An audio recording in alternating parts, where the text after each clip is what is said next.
Bon, alors on va faire l'expérience de fil message. J'ai jamais fait. J'en ai jamais vu l'intérêt jusqu'à aujourd'hui et là j'ai senti un appel. Donc je vais garder la confidentialité par rapport à la personne bien sûr qui est concernée. Donc je vais changer son nom, ok. Je vais appeler cette personne Laure. C'est un moment où je canalise, je me mets en lien avec mon âme, avec son âme aussi à elle, pour trouver le programme le plus adapté. Et dans le cas présent, c'est comment l'aider à développer sa médiumnité sur un sujet très particulier qui est le sujet de la mort et la capacité peut-être à accompagner les gens dans les deuils, que ce soit des mères qui ont perdu leur enfant ou tout simplement des êtres humains qui ont perdu des proches. Donc c'est un sujet de médiumnité assez spécifique pour communiquer avec l'au-delà, etc. Qui est une faculté qui est aux prémices en fait chez cette personne et donc qui pourrait s'étendre parce que ça a l'air d'être en tout cas un chemin de vie assez facile, en tout cas une voie assez facile pour cette personne-là de se découvrir aidante dans cette relation au-delà et dans le présent. Alors, du coup je vais vraiment garder brut de décoffrage ce qui ressort sans couper au montage. Voilà, c'est juste pour te montrer qu'est-ce que ça veut dire potentiellement d'être médium, sachant que c'est une des manières de l'être. Et voilà, donc je replonge dans mes ressentis. Il m'est venu cette idée dans la nuit d'un accompagnement pour cette personne-là. Donc c'est une vibration, un ressenti, c'est quelque chose de très particulier, un ressenti très particulier que je ne peux pas encore mettre en mots. J'ai juste le chiffre 3 qui me vient. C'est pas 3 séances, c'est 3 étapes, c'est ça, alors 3 étapes. Donc je suis obligée de tout noter, sinon je me souviens jamais de ce à quoi je pense. Donc 3 étapes, 2 séances, mais un truc, 2 séances, oui. Mais il y a la troisième étape, c'est des petites choses entre les 2 séances. Alors, ce sera peut-être une disponibilité de ma part, peut-être que je sois disponible sur ces 2 séances. Non, il y a autre chose. C'est plus profond que ça. C'est pas juste être disponible par WhatsApp pour répondre aux questions. C'est plus que ça. Et c'est pas non plus de créer une boîte à outils, parce que j'ai eu cette idée de créer une boîte à outils pour cette personne, mais non. C'est de lui donner des exercices à faire. Ok. Donc je dois trouver une batterie d'exercices où je construis ça. Des exercices de médiumnité, de mise en pratique. Donc de consultation, on va essayer de consulter ensemble des défunts. Donc on va le faire ensemble. Voilà. Consulter des défunts ensemble sur des personnes que moi je connais et que du coup elle ne connaît pas. Comme ça je pourrais vérifier les informations. Voilà, on va faire de la communication comme ça. Je vais lui donner des possibilités de le faire avec des exemples du coup qui me sont personnels parce que je vais pas utiliser la vie des autres pour ça. Donc ça sera avec mes aïeux quoi. Voilà, ciel, mes aïeux, vous allez devoir m'aider les gars. Donc qui veut bien participer? Bon, mon grand-père évidemment, lui il est toujours partant. Mon père, tiens, ok, ça marche si tu veux. Quand même, je te mets en... Je suis pas sûre que ce soit une bonne idée. C'est quand même un peu trop perso, peut-être. Je te mets entre parenthèses, si tu permets. Qui d'autre? Ça, c'est un parasitage. T'es pas la bonne personne, t'es pas mon oncle. Là, je cherche, en fait, des personnes de mon entourage qui pourraient servir de cobaye en fait pour cette personne, pour qu'elle puisse commencer à discuter avec les défunts et à vérifier des informations pour de vrai. Et j'ai une personne qui est venue dans ma tête en mode je suis ton oncle mais c'est pas vrai. Enfin, pourtant j'ai des oncles décédés mais non, c'est un parasitage. Donc là il faut que j'arrive moi-même à faire la part des choses. D'où cette information est issue.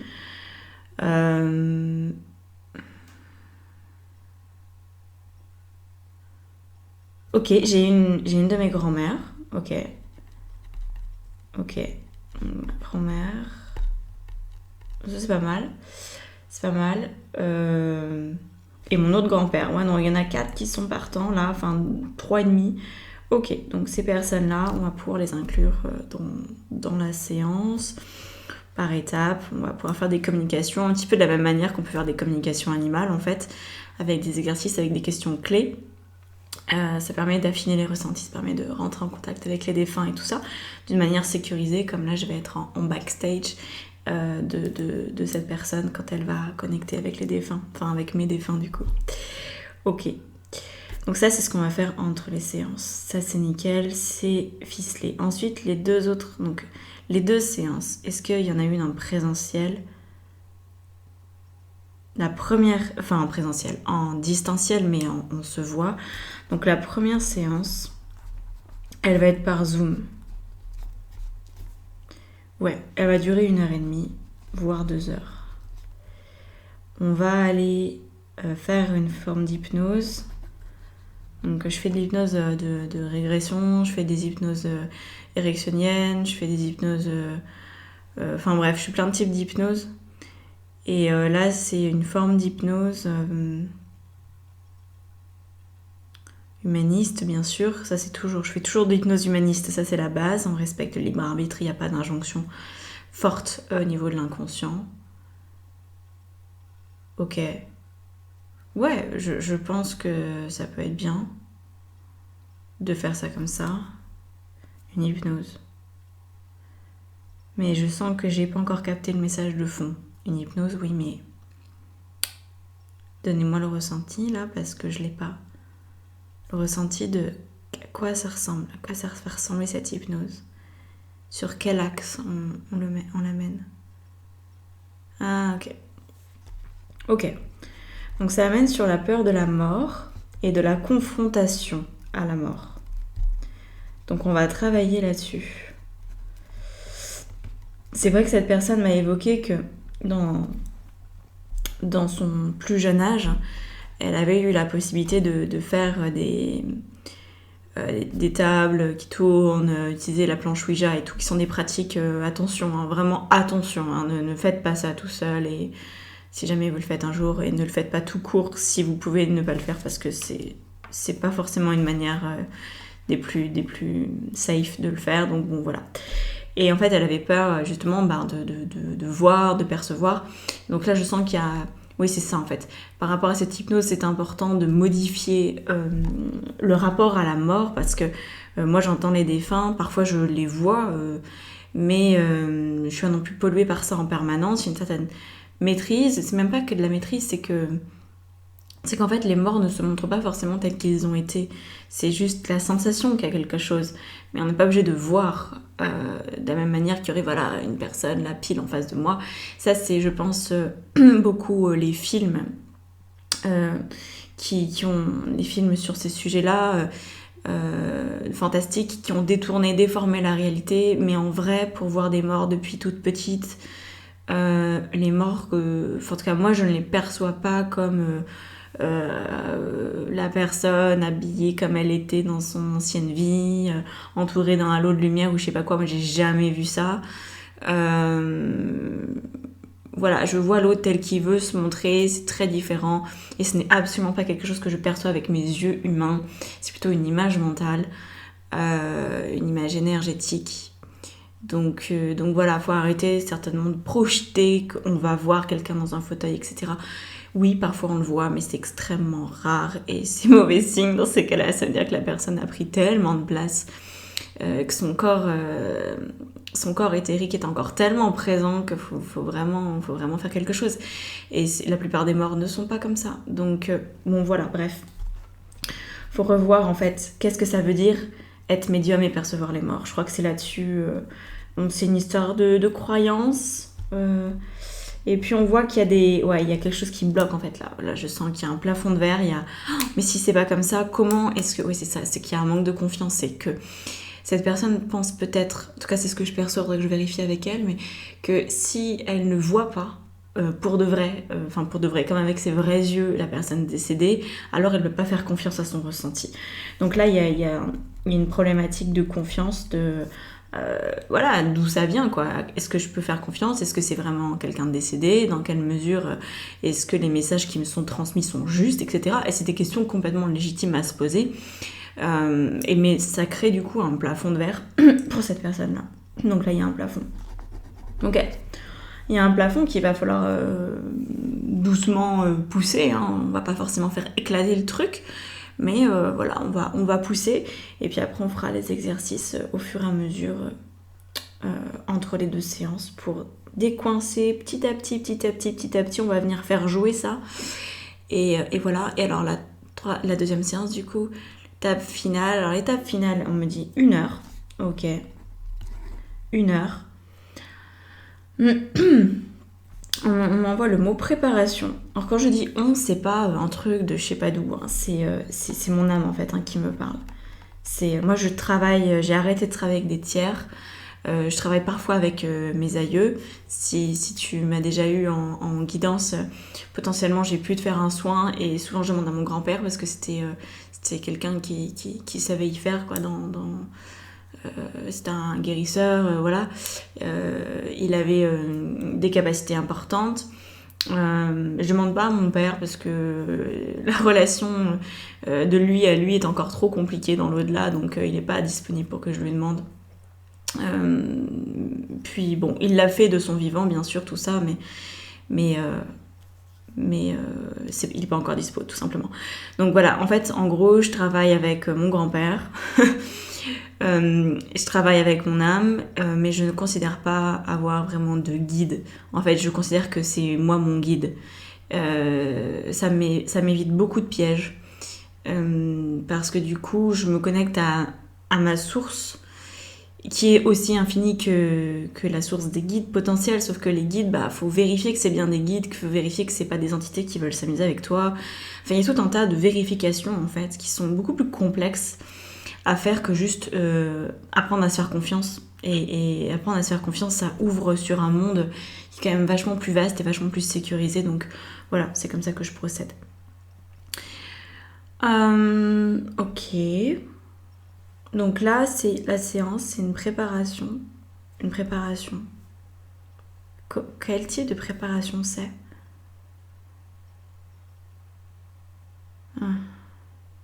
Je me remettre dans mon axe.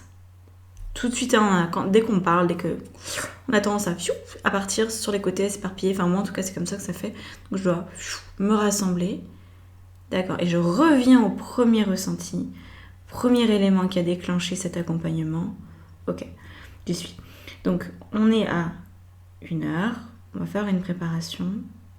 Une préparation pour qu'en fait, elle puisse faire ça quand elle a besoin de se connecter avec les défunts ou même une fois par semaine. Non, c'est comme une 1 heure par semaine. C'est bizarre, en fait c'est sous la forme d'un podcast, donc ça sera juste un enregistrement audio que je vais lui faire, qui sera du coup adapté à sa situation et qui sera issu de la première séance qu'on aura faite ensemble et puis des exercices qui auront pu continuer. Avec les consultations avec mes défunts personnels. Et du coup, voilà, je fais un podcast avec... ce que j'entends, c'est le mot mantra, donc des mantras, mais c'est quelque chose qu'elle va pouvoir écouter sans forcément y être attentive. C'est comme quand on écoute de la musique, une belle musique, on n'a pas besoin d'être hyper attentive à la musique pour être bien, quoi, voilà, on se sent bien alors qu'on n'a pas forcément les oreilles qui vont déceler les notes et les paroles, etc. Donc là, c'est pareil, c'est une espèce de podcast mantra, donc je vais devoir chanter. Bon, ok. Très bien. Je vais devoir chanter. Donc je pense que je vais faire des chants qui me viennent. Pour moi, en fait, il y a des chants qui connectent à l'au-delà. C'est des chants de tête. Et en fait, c'est quelque chose que j'ai depuis, je pense, à peu près toujours, mais dont j'avais pas conscience. Mais on m'a dit plusieurs fois que j'avais une voix de tête sans chanter, hein, mais que j'avais une voix qui était coincée derrière le cerveau. Et du coup, je sais pas avec quoi ça fait résonance à l'intérieur de ma tête, mais c'est comme si du coup ça simplifie les choses pour moi dans cette médiumnité, que c'était plus simple pour moi de le faire, d'avoir des capacités qui sont développées. Même si je fais une petite parenthèse, mais ce qui m'a vraiment permis d'être là où j'en suis aujourd'hui en termes de médiumnité, tirage de cartes et compagnie, c'est parce que on m'a toujours soutenue là-dedans en fait. Je suis née dans une famille où c'est normal. Voilà, c'était juste normal. Donc à partir de là, il n'y a pas de jugement, et à partir de là, en tant qu'enfant, on continue à développer ces trucs. Alors c'est pas pour ça que j'ai pas tout coupé à un moment donné parce que j'en ai eu peur, mais en tout cas, il y avait quand même de la solidité derrière au niveau parental, au niveau familial, pour me dire, mais en fait, ça existe, quoi, t'es pas taré, il n'y a aucun problème, voilà. Donc ça, c'est vraiment ce qui fait qu'on arrive à développer nos capacités, c'est la confiance en fait qu'on nous accorde et qu'on arrive à s'accorder. Donc voilà, je reviens à mes moutons, cette histoire de préparation, podcast, et il faut que je chante avec ma voix de tête. Et la voix de tête, pour moi, c'est un truc, c'est comme si ça faisait vraiment un pont entre le monde des vivants et le monde des morts. Donc c'est une espèce de chant, donc je vais devoir trouver une musique aussi libre de droit pour caler des trucs, et il y aura aussi des mantras. Donc voilà, voix de tête, mantra. Des mantras par contre, des trucs de yogi là.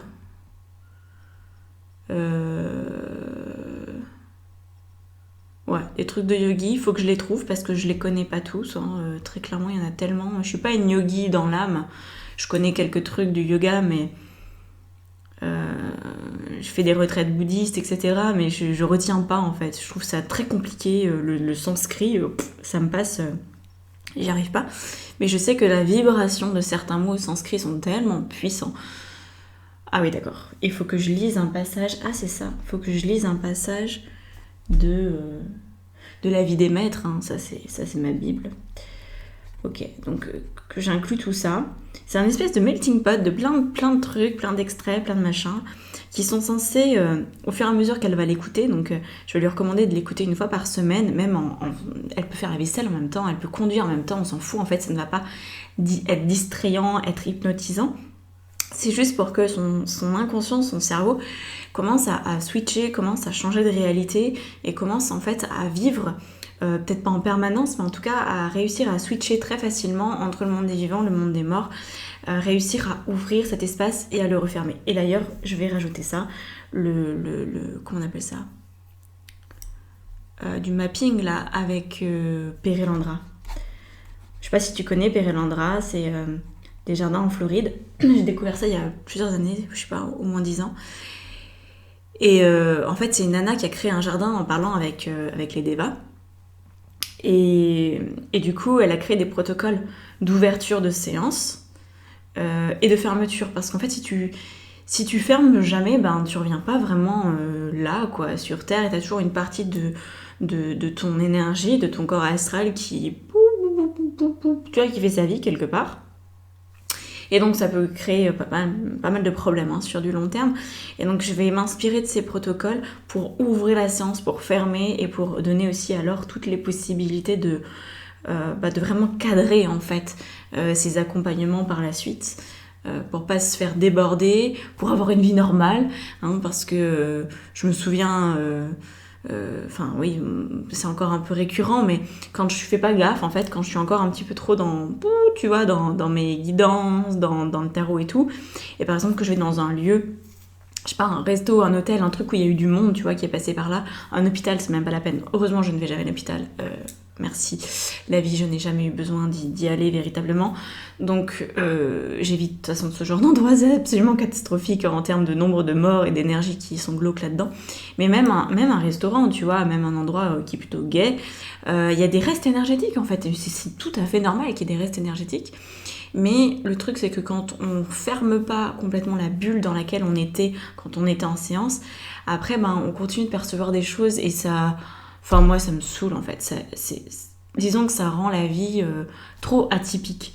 Et j'aime bien être bizarre, j'aime bien être hors des clous, mais parfois j'aime juste être normale et pouvoir boire un verre avec des amis sans tout de suite me dire oh là là, qu'est-ce que je vais percevoir dans ce lieu. Enfin, voilà, c'est bien aussi de savoir revenir à la base de la base et juste profiter de sa vie sans prise de tête, sans énergie autour de soi, quoi. Voilà. Ok, et ben voilà, ça sera ça. Voilà, et c'est finalisé. J'ai le tarif qui s'ajuste. J'avais un tarif qui m'est venu. Est-ce qu'il est juste ce tarif? Ouais, il est juste. Ouais. Donc là, tu vois, on part sur 350. Ouais, c'est juste. 350. En termes d'heures de travail de mon côté, ça va lui donner à elle, ça va lui faire 1 heure de podcast. Pour moi, ça va être à peu près 4 heures de travail minimum.